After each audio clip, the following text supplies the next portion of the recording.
আসসালামু আলাইকুম। প্রত্যেকটা মোবাইল ফোনে কিন্তু জিমেল থাকে। অহেতুক কিছু জিমেল আসার কারণে আমাদের জিমেলটা খুব দ্রুত ফুল হয়ে যায়। অনেক সময় আমাদের প্রয়োজনীয় জিমেলগুলো কিন্তু আসতে পারে না, এর কারণে আমাদের মোবাইল ফোনটা হ্যাং হয়, স্লো কাজ করে। তো আজকে এমন একটা সেটিংস দেখিয়ে দেবো, এই সেটিংসটা যখন আপনারা বন্ধ করে রাখবেন, অহেতুক কোনো জিমেল কিন্তু আপনাদের মোবাইল ফোনে আসবে না। আপনাদের মোবাইলের যে জিমেলের স্টোরিটা আছে সেটা কিন্তু ফুল থাকবে, আপনাদের মোবাইলটা অনেক স্লো এবং সুপার ফাস্ট কাজ করবে।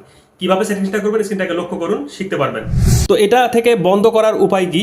প্রথমে আপনি আপনার জিমেলটাকে ওপেন করবেন। ওপেন করার পর এই যে তিনটা ডট আছে আপনার এখানে ক্লিক করবেন। এখানে ক্লিক করার পর এখান থেকে এই যে সেটিংস যে অপশনটা আছে আপনার এখানে ক্লিক করবেন। তারপর এখানে আপনাদের সব জিমেলগুলো শো করবে। আপনি কোন জিমেলের এরকম ফালতু জিমেল আসা বন্ধ করতে চান সেই জিমেলটা আপনি এখান থেকে সিলেক্ট করবেন। তো আমি একটা এখানে সিলেক্ট করলাম। তারপর এখানে দেখতে পারবেন এই যে ইনবক্স ক্যাটাগরি, দেখুন ইনবক্স ক্যাটাগরি আপনারা এখানে ক্লিক করবেন। তারপর এই যে প্রমোশন, এই অপশনটা শুধু আপনারা অফ করে দিবেন, কারণ এটা যদি অন করা থাকে সব জিমেল কিন্তু নোটিফিকেশন আমাদের জিমেইলে